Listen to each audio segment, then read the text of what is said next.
Welcome to Game of Roses. This is Pace Case. This is Bachelor Clues, and this is our final show of 2020 Gore. Can you believe it? Another year in the books.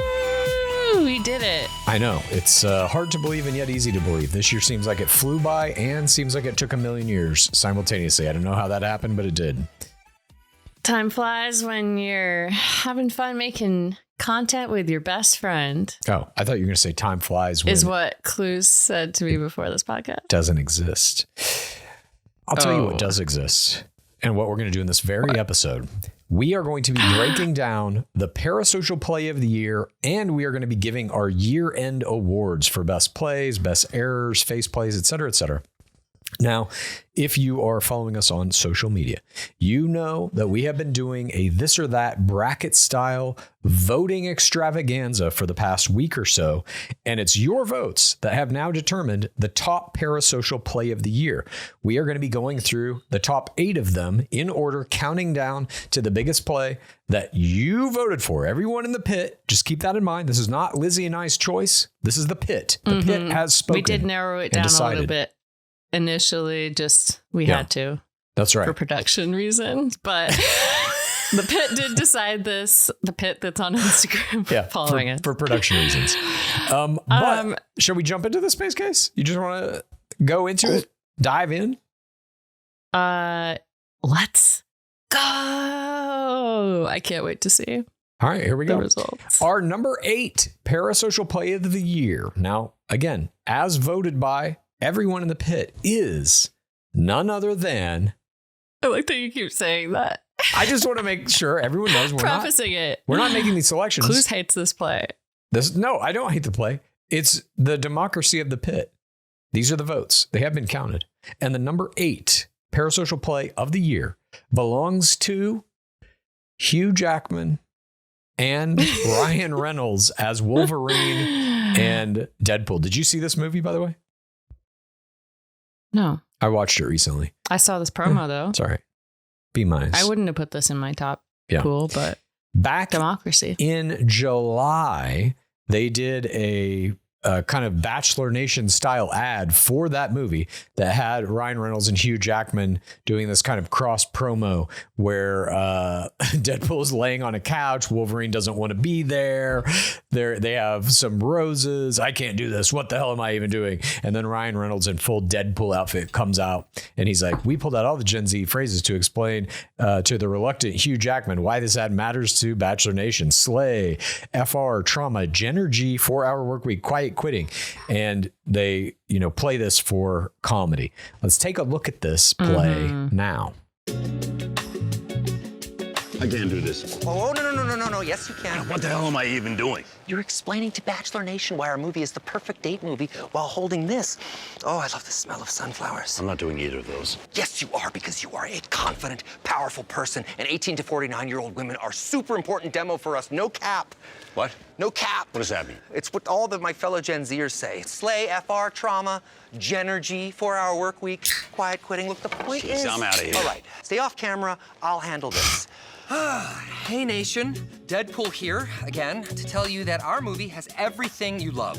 We really zoom into complex relationship dynamics. There's ample amounts of cheeky humor, and in the end, well, I'm not gonna lie, it was quite a payday for us. You promised me the Bachelorette was coming. I made a lot of promises, buddy, and I'll tell you, you are delivering. Come again. Wow. It's a pretty good movie. All right. Shall we move on? This is the real reason Maria was fired. She ghosted the Deadpool trailer. Probably she was supposed to show up for it. I don't. It's my Ian Sterling of Parasocial Plays. Oh, wow. You don't like Deadpool and Wolverine? No, I mean, I laughed in this a little bit, but... It's one of the top grossing movies of this entire year. One of the top grossing rated R movies of all time. Every other Deadpool movie. Yeah. I just like the idea that a movie that big, a giant Marvel movie with huge stars attached that made all this money, cost all this money, saw fit to make a tailor-made piece of advertising for Bachelor Nation. Hats off to you. I am wondering, to what extent is it tailor-made? Is Genergy just referring to Gen Tran, or is this a Gen Z term? I'm a millennial. No, I believe it's just Gen Tran. Wow. All right. I mean, they got this. They should have made Genergy a bigger thing in the show. I agree. They should have done a lot of things in that season a little differently. Let's move on to our number 7 Parasocial Play of the Year. It comes to us from none other than Charles L. Might have heard of him. He made a TikTok. His TikTok debut actually was November 8th of this year.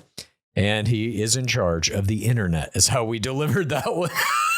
His first contribution to the TikTok art form struck us 2 days ago as of November 8th. This is how we covered it back in Parasocial Plays of the Week that week. He dances in this viral TikTok to a Natalie Nunn Bad Girls Club OG song in his very first TikTok post.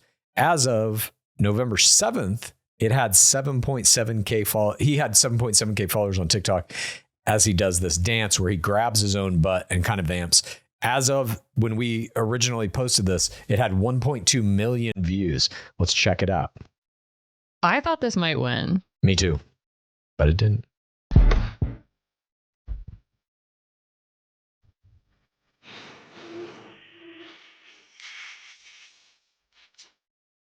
Daddies. It's just fun. Yeah. I mean, incredible energy he's got there. I'm glad to see him on this list. I'm glad to see that he made the top 8. Number 7. Yeah. Good job, Charles. He deserved it. Okay, it had 1.2 million views. What's it at now? Please. What is the data? It was at 176K likes. So nice. It went up a little bit since. Yeah.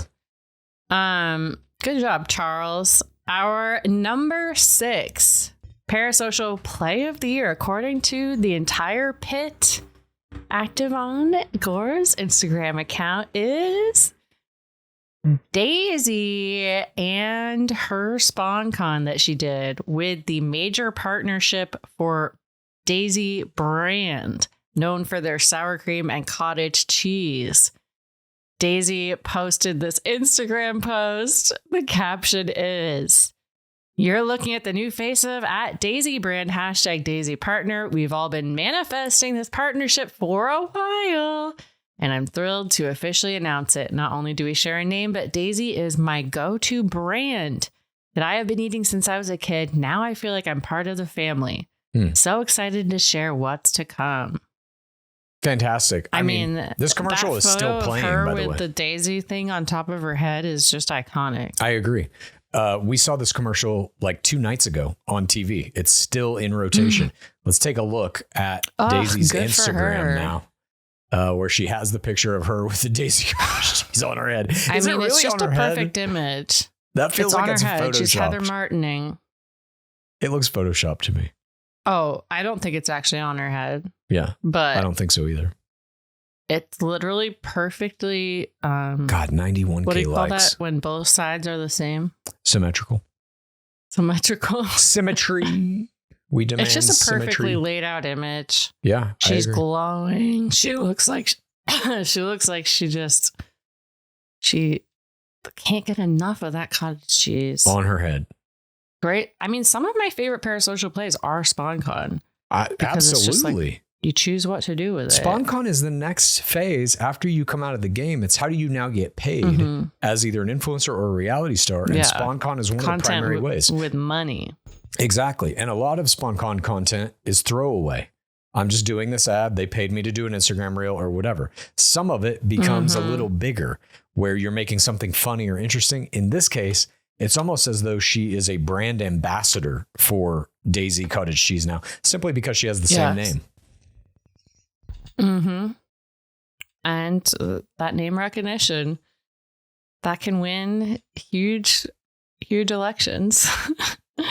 Indeed. Our number 5 Parasocial Play of the Year goes to someone who was in contention for the crown, Maria Georges, and Call Her Daddy's marketing team.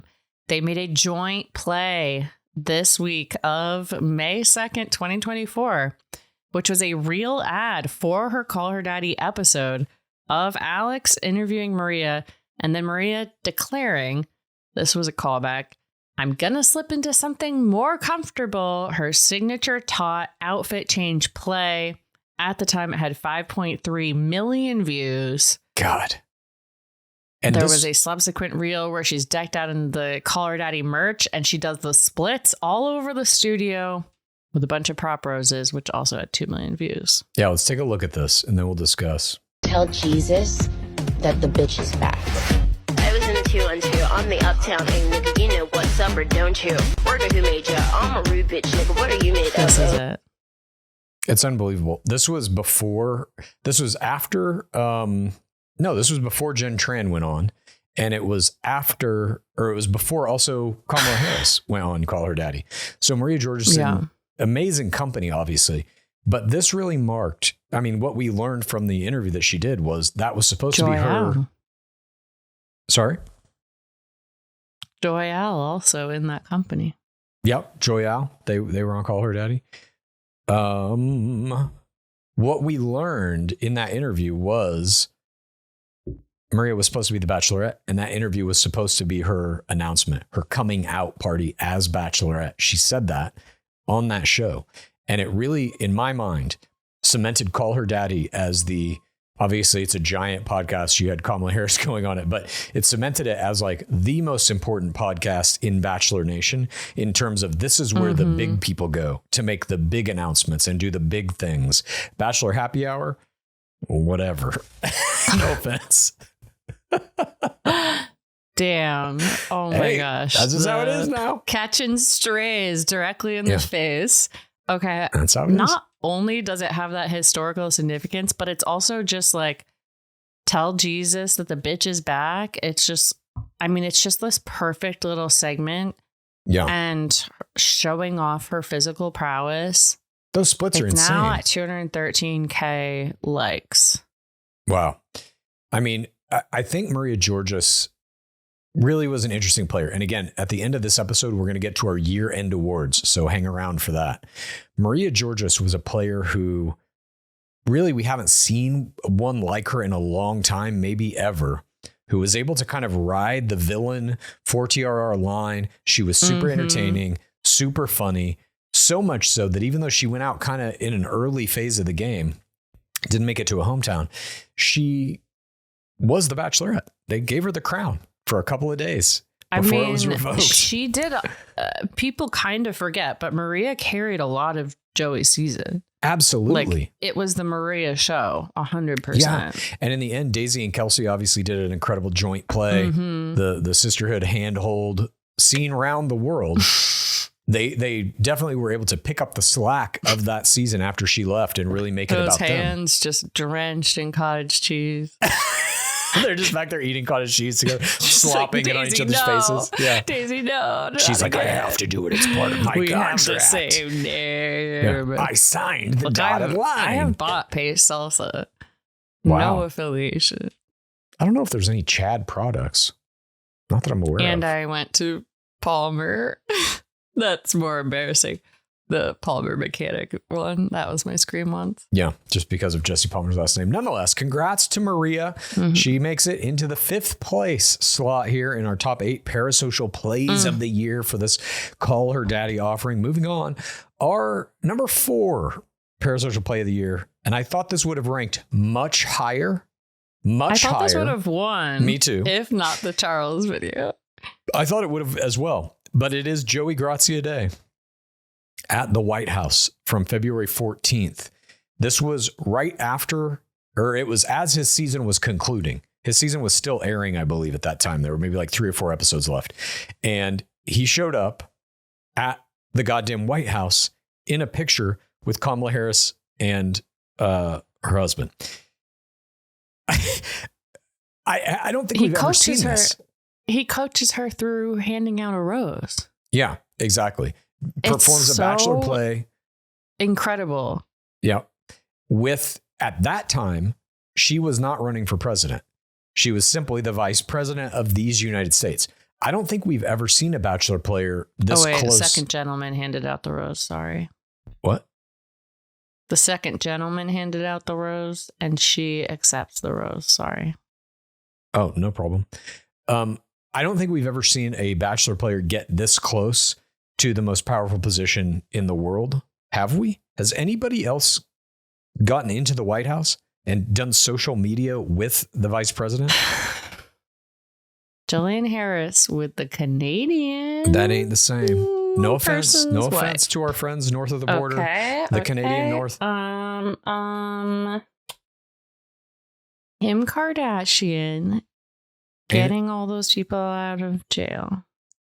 To my knowledge, she was never a bachelorette or a bachelor player. Adjacent. They're in the ads a lot. I don't know if I'm going to We had Susan. What? What did Susan do? Susan is basically Kris Jenner. Okay. I don't know what's going on here anymore, but I'm almost positive no other Bachelor player has ever done anything like this. And it's the idea that through I want to say Parasocial- Rachel Lindsay. Maybe. met with Kamala Harris. Someone has been in the White House. I have wanna never say. seen, but been in the White House and done a parasocial play like this. Doing a parasocial play that's like specific to the person. No. Yeah, this is the first time we've seen it.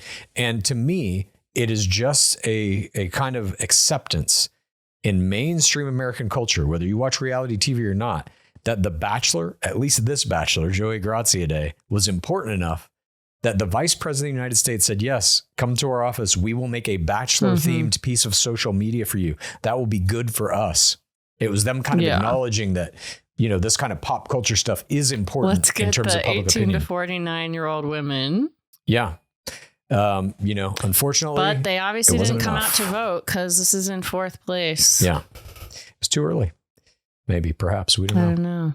Moving on. I don't know. I think there could be a recency bias or I don't know. We'll see what wins. We'll see what wins. Well, we're in the top 3 now. Do you want to read this Let's one? go. Our third, I think I have to read this one because the recipient is right here. Hi. Our third place Parasocial Play of the Year. Our bronze medal goes to none other than our very own Bachelor Clues and our crown Katie Thurston in a joint play. This, of course, is the Seed of Moines artifact on November 22nd, 2024. We'll never forget this joyous day. Me either. The pair stunned and delivered. First, we have Katie Pondering holding this infamous semen painting that Blake Moynes painted for her in her season. And she does this ponder shot. Who would actually want this piece of junk? Reads the Chiron. Cut to Blue's making an excited goofball face, accepting the painting. Just like he is right now to me, an excited goofball and not I'm always an excited goofball. Always an excited goofball. Listen, this honor that has bestowed upon me. I cannot accept it alone. Of course, Katie Thurston and Blake Moynes had his part in this as well. But Katie Thurston primarily was not only the one who the artist was so benevolent to give me this piece of art, but she also suggested we make that video. She directed that video and shot that video and edited that video. Stop. Yes. I mean, she's incredible. She's so good. Now, the truth of this matter can't be overlooked. Wow. The Parasocial play that I made with Katie Thurston ranked higher than Joey Graziadei visiting Kamala Harris in the White House. That's not good, I think. I think it's great. You kidding me? But like, obviously I support it. And look, the numbers have gone up. When we put this out, 326K views. Now, 401,000 people have seen. Hell yeah. You receiving this semen painting. How does that feel? Those numbers are only going to go up. By this time next year, I feel like 900 million will have seen it. And no, yet, I think it's lived its life. Win. No, it didn't. Staggering. Shall we move on? to our second place Parasocial Okay. Play of the Year. It is the Grant Mean Girls promo for Vial Files from August 16th. The Vial Show made a Mean Girls inspired promo for the new Grant Ellis interview.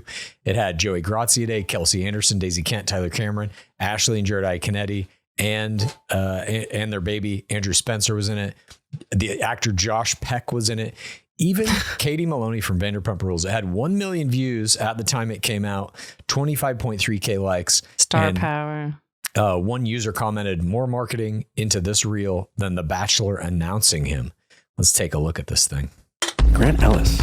How do you even begin to explain the new Bachelor, Grant Ellis? Grant Ellis is flawless. His smile is so perfect, his dentist won a Nobel Prize. He's got a really close relationship with his mom. But not too close. I hear Warren Buffett goes to him for financial advice. I heard that he was asked to play with the Olympic basketball team, but turned it down to give LeBron a chance. One time, he sang karaoke with Taylor Swift. And she gave him her Grammy.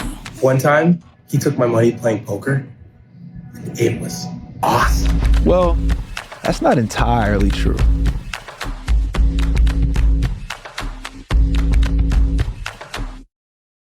I mean, the star power in this. Yeah. The nostalgia factor of the Mean Girls soundtrack, pacing, etc. Incredible. Well, congratulations to all involved. I wish I could have watched it. Unblock me if you wouldn't. Big Val. views. Actually, don't ever do that. Well, that brings us to our... Wait, I gotta see what it's at in views now. Sure. When was that? It was in August 16th. Had It's a too million far to views then. scroll. All right. Well, shall we move on to our Parasocial Play of the Year? Again, by volume of votes from the pit, the top 1.5. Parasocial... Sorry, what? It's at 1.5 million views. There we go. All right. The top Parasocial Play of the Year is Baby Benny taking his first Olympian steps. This was from September 20th. Baby Benny, of course, the son of Tropical Royale, Becca Kufrin, and Villain Edit recipient turned ring winner, Thomas Big Body Trash Can Jacobs. Their baby took his first steps alongside Olympic gold medalists Simone Biles and Jordan Childs.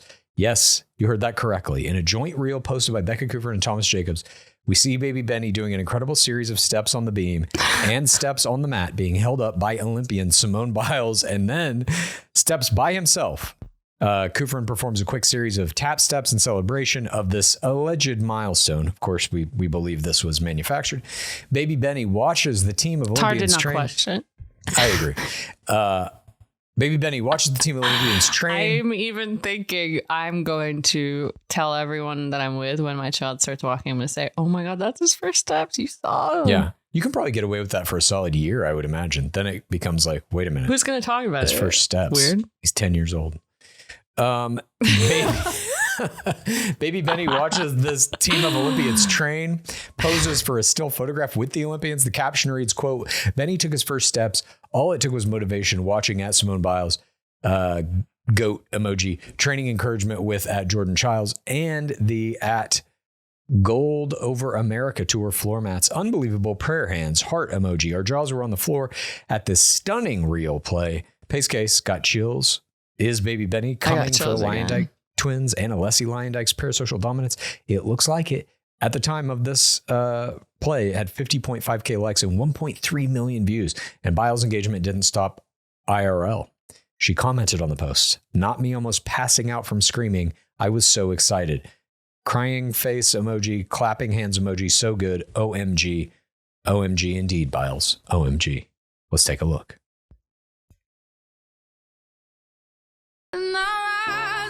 This is unreal.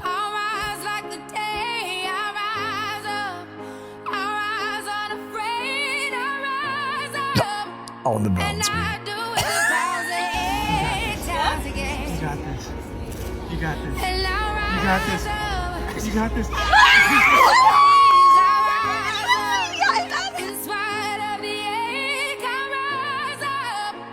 And I do it 1,000 times again.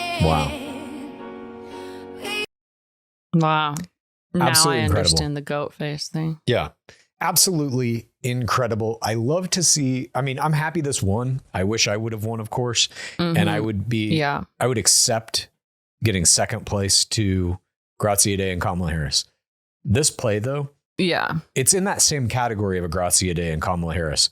It is Bachelor being accepted into a mainstream giant piece of American culture, the Olympics. Simone Biles is arguably the greatest gymnast that has ever lived. To see her hand in hand are like superheroes, basically. Yeah. Literally holding hands with a pure blood Bachelor progeny from, Becca Kufrin. He's got that sand blood. He does.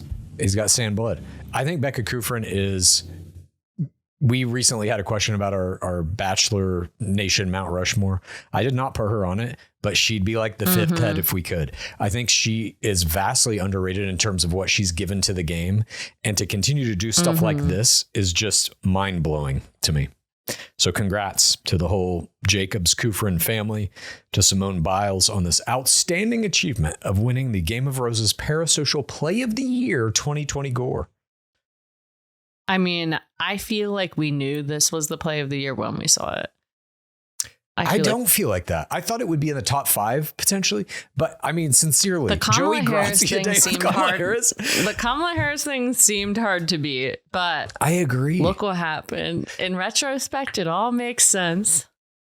I guess. Or does it? I don't know. Yeah. Nonetheless, I'm happy to be in company of all of these great plays. Third place is a fine place to be in 2020 Gore. I didn't even think I'd make the list because I don't really do a lot of Parasocial plays. Wolverine. Yeah, that's right. I beat Wolverine and Ryan Reynolds. Take that. I mean, we do try to put us whenever we can. Yeah, that is true. But thank you, everybody, for voting on this Parasocial Play of the Year award. That wraps up that coverage. Now, Pace Case and I are going to dig into our plays of the year. These are plays that players made in game. What was the error? What was the Jorge Moreno bystander, et cetera, et cetera. So shall we jump into this Pace Case? What is the game? What isn't the game? Might come up. Oh, okay. The game is the show. Just as you say that, I'm like, well, we're going to go through our plays of the year. Okay. Yeah. Oh, I can't wait. And I have specifically hidden mine from clues. Yeah. And she hasn't looked at mine either. Let's start with. And I haven't looked at his. Something light. The creature of the year. Who was your creature of the year, Pace Case? Okay. So we're starting off right because my creature of the year goes to Lulu the Aussie Doodle. What? This is already out of the gate. Look, I told you about how shocked I was when I saw Lulu really up there in my Instagram stories. Yeah. That affected me. Okay. The algorithm doesn't lie. Look, fair enough. These are subjective choices. And, you know, in retrospect, it was a very tight, close race with one creature that obviously was in game, was out of game. Yeah. But I feel like this was one I just didn't see coming, and it really affected me and was the first thing I thought of. Okay, fair enough. Well, the thing that affected me and the first creature that I thought of was my creature of the year, Kelsey Anderson's butterfly mother. Very rarely do we see a creature represent something so symbolic to a player who becomes a ring winner after turning in an amazing season with an amazing bachelor. The reference to Kelsey Anderson's mother, revisiting her from the great beyond in the form of a butterfly, took shape over, I believe, 3 or 4 episodes. It was mentioned. She saw the butterflies, et cetera, et cetera. Multiple seasons. Yeah. Mark Her Anderson father then brings it up on Golden Bachelorette. Yep. And that's why the Hummer / butterfly was also my runner-up for creature of the year. But all right. You know, tight race. Yeah. All right. That was really hard to beat, though, the butterfly. I agree. A creature over multiple seasons, it just doesn't happen. A creature over multiple seasons who is representative of a PTC parent. Mm-hmm. I don't think I've seen anything like it in Bachelor ever. Honestly. Yeah, I don't think that's ever happened. The docs for Claire Crawley. Yeah, but not like this. Not like this. I don't know. Anyways, let's move on. Who was your Jorge Moreno bystander of the year? For their standout performance, and because this is our New Year's episode, my Jorge Moreno bystander of the year goes to the two Santas in Daisy Kent's hometown date. I almost picked them too. I will never forget about them. Yeah. I love that there was multiple Santas. I don't even think I gave it to the front Santa my first time, but oh wow. When I think back on my bystanders of the season and who really stood out for me, it was that, and I'm never going to forget that hometown date in huge part because of them. Yeah. And just like the production, like, you know, we've seen big productions for a hometown date, like Madison Pruitt's hometown, but nothing like that. Yeah, I agree. There are multiple Santas. There's a little kid with the first Santa, if I remember right. There was also a guy dressed as a Santa driving a sleigh. There. Yeah. Those are good bystanders. I can't knock that choice. Mine is slightly different, a little to the side of that. Okay. I'm going to take you back to episode 5 of Joey Graziede's historic Bachelor season 28. Okay. Joey encounters a woman who teaches him how to flamenco in little boots. Yeah. That woman was my Jorge Moreno bystander of the year, and I'll tell you why. Are you boots ready? Led to Dancing with the Stars? Yep. That woman unlocked something inside Grazizi, and that something allowed him to dance his way to a mirror ball championship. The first Bachelor to do in the history of the show, either Bachelor or Dancing with the Stars. I believe this woman planted the seed that day in Grazizi that allowed him to be fun and flirty and not take his ego too seriously. And it's her, not the person he's on the date with. That's correct. And this Jorge Moreno bystander also unlocked in him a love of dance, or at least an idea of dance that he thought he could be competitive at it. And indeed, he proved that, yes, that is correct. And he made a long speech after he won the mirror ball, thanking this very woman for unlocking his dancing soul. And probably some ABC executive was watching that and was like, put Zeitz on. Yeah. That's how he got the offer.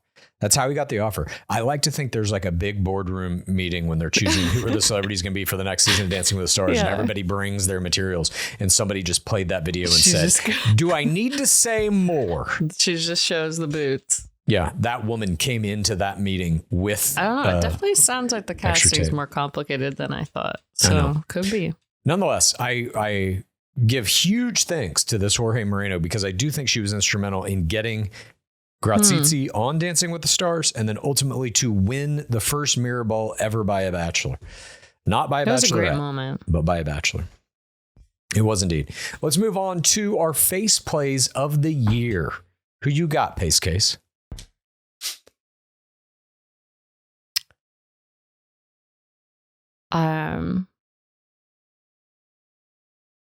Hakeem's night one face play with full eye and mouth aperture and eyebrows up to sky was my face play of the season, the year. Face play of the year. Nice. What was yours? Hakeem Moulton was my face player of the year, basically. He had too many fantastic face plays to count, and he was so good at it that this man who went out relatively early, he went out in kind of the first third of that season, his face play was so goddamn strong that they put this man in the audience of the Men Tell All, or the After the Final Rose, when they were also promoting Secret Lives of Mormon Housewives. His face play, head in the box style, to that promo was so powerful that he basically became the unofficial face player of that show, started hanging out with those Mormon housewives, doing social media with them. He really showed. Talk about ambassadors. Indeed. He really showed, I thought, that I know we talk about face play and it's funny and all this shit, but it really is a tool for reality players to use to branch out into other reality shows and stuff, to make a character of yourself. And I think Hakeem Moulton did a fantastic job, virtually just through face play, of making himself a viable reality star in other franchises, or at least commenting on other franchises, being kind of in the periphery of them. And it was really only through face play. His face play got him that kind of specialized camera time in season with the spider. It got him the reoccurring thing with the spider. Actually, the spider should have been my creature, maybe. That was Whatever. Like in a runner-up scenario for me too. I just couldn't. It did come back, so I'm like, okay. But you don't have one specific face. Seems like a skirting the rules a little. The spider face. I'll probably give it to his spider face. The spider face. Yeah, spider face at the tell-all. I'll give that one specifically. Okay, great. Yeah. All right, let's move on. What was your error of the year? This was an easy one. I think we all got the same one. My error of the year is Devin Strader dumping Jen, whatever it was, 2 weeks after the end of the show, but after the final rose. Again, say what you will about all of the stuff around Devin Strader, the restraining order, all the problematic shit. I'm not even counting that as part of this. This is pure gameplay. Not understanding that you have to your final plays will be made after the final rose. You have to sit on that stage live and go through a conversation with the Bachelorette or the Bachelor or whoever, to not understand that that's coming, and to do the dump in between the end of the shooting of the final true episode and between the live finale. It's staggeringly stupid. It is one of the worst plays that you can make. And he made it in a manner that was the worst way you can do it, by just calling her on the phone or whatever, for a 15-minute phone call to end what is a nationally televised relationship where you are going to be scrutinized everything you do. And he did everything wrong. After turning in, by the way, Play Alone again, a season of almost perfect play. He destroyed it with what I thought was the worst error of the season by any player. I mean, he seemed like an underdog watching the season, of like someone you didn't see coming, who then is just like his, I'll never forget his meme with the Grim Reaper. Yep. Just like his meme suggested, like he just took everyone out, everyone who was fired at him. And that's, all that shit came out. But, Devin's dump play was also my error of the year. I mean, it's hard to beat. I think that could maybe be an error of a decade. Like it just defined so much of what the franchise became immediately after it. The loss of interest that led into Joan Vassos' season. I know they hamstrung Joan Vassos in a variety of ways, and she didn't really help herself either with some of her plays. They didn't let her have any beds. Well, she denounced the beds. I don't think that was producers doing. Do we know that? Yes. Was she silent or silenced? I think she was silent. Was she bedless or bed? I think she expressed her voice and removed the beds through that expression of voice. But I think what Devin Strader did to the franchise led into some of the lack of interest in Golden Bachelorette. I know they put her on Wednesday nights against Survivor. That was a huge mistake. But I do think Devin's ending of Gen Trans season 21, it just led to kind of a vast the Strader effect exodus. Yeah. People were like, I'm going to check out this franchise. People were like, I can't take this. Exactly. It was too hard to watch. Exactly. Yeah. I mean, there was a lot of disappointing stuff this year, as well as all this great play as well.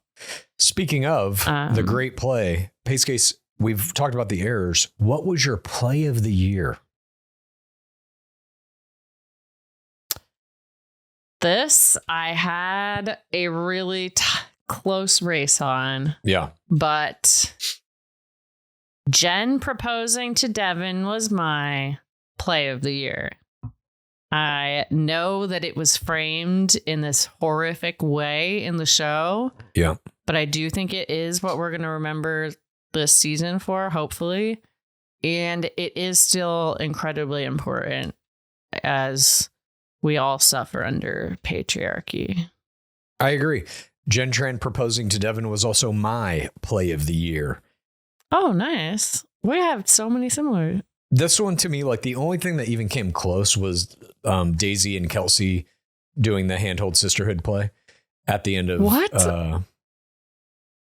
what? My runner-up is Chalk coming back. Chalk coming back was a big play too. Chalk's funeral play. Yeah, I mean, that was groundbreaking as well. I mean, you really had a season of people doing things that we had never seen before in the game. And when you look at like Chalk coming back, yes, totally unique. We haven't seen anything like that. And it wound up getting him the ring and all of this. The sisterhood play, we haven't seen anything quite like that, but it doesn't reformat the show. It doesn't reframe like everything. Jen Tran proposing, a bachelorette proposing to a man, let alone all the other shit that's on top of it. First Asian bachelorette. The season was cast from Maria Georges. All these things, these weights that were on her shoulder. Yeah. For her to be able to come out and make a play like this that redefines the role of bachelorette. That play is now available to any bachelorette should she want to do it. It wouldn't be, out of the, in quotes, norm at this point. But to do that, to be the leader, to blaze that trail. Did it too. Not in Bachelorette, she didn't. Not as a lead. No, not in the show. But I'm just saying. Yeah, to do it on camera, have the producers present it as your idea, all of that. It was just staggering to me. And unfortunately, it was presented in a certain series of circumstances that did kind of take away from the importance of it. But I will forever remember it. And done to a person who wasn't going to appreciate it. Like, we see his reaction is like, he takes it as some sort of attack on masculinity. And like, that's where we're still at, like in terms of like a lot of shit. So, I loved this and I am grateful to Jen Tran for it because she was the true underdog of the season.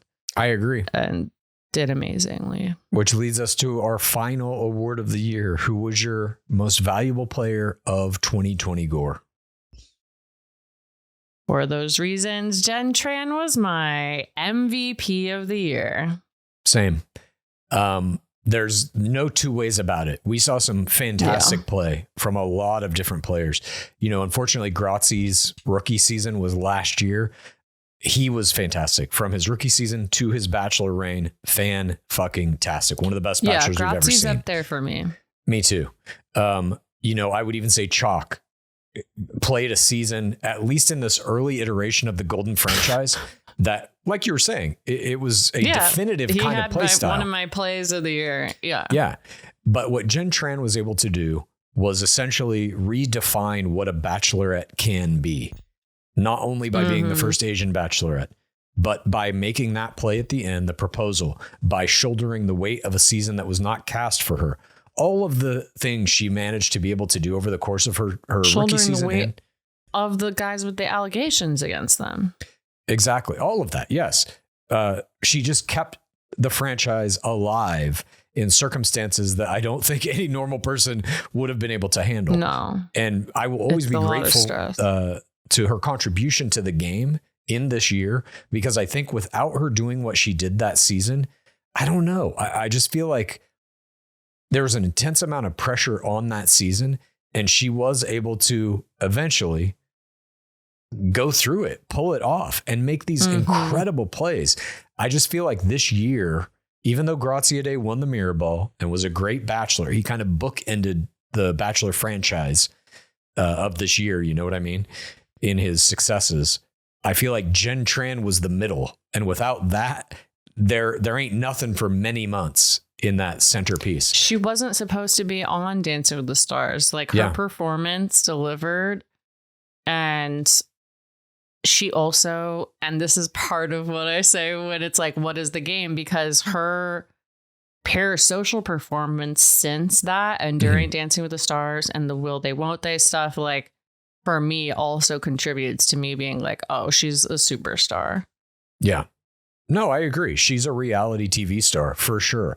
And it also goes to show you that in that Grazia Day season, that player pool, like we all know Kelsey Anderson, Daisy Kent. We remember the 2 finalists, et cetera, and Maria Georges. But the player pool was so fucking stacked that you picked somebody like Jen Tran out. I don't remember what she finished, somewhere around 6, 7, 8, 6. something like that. And she carries the whole franchise for a series of months. Absolutely astounding. I don't know that we're going to see a player like her for a long time. And I think what we got to see her do this season was a treat. It's like, to me, one of the kind of seminal moments in the history of this franchise occurred this year. It was Jen Tran. And I hope it's also, you know, a point at which we pivot and go in a positive direction for 2025. Sure. I agree. I feel hopeful watching Grant's trailer, and I'm excited to see what's to come. Did you have this year a wowee moment of the year?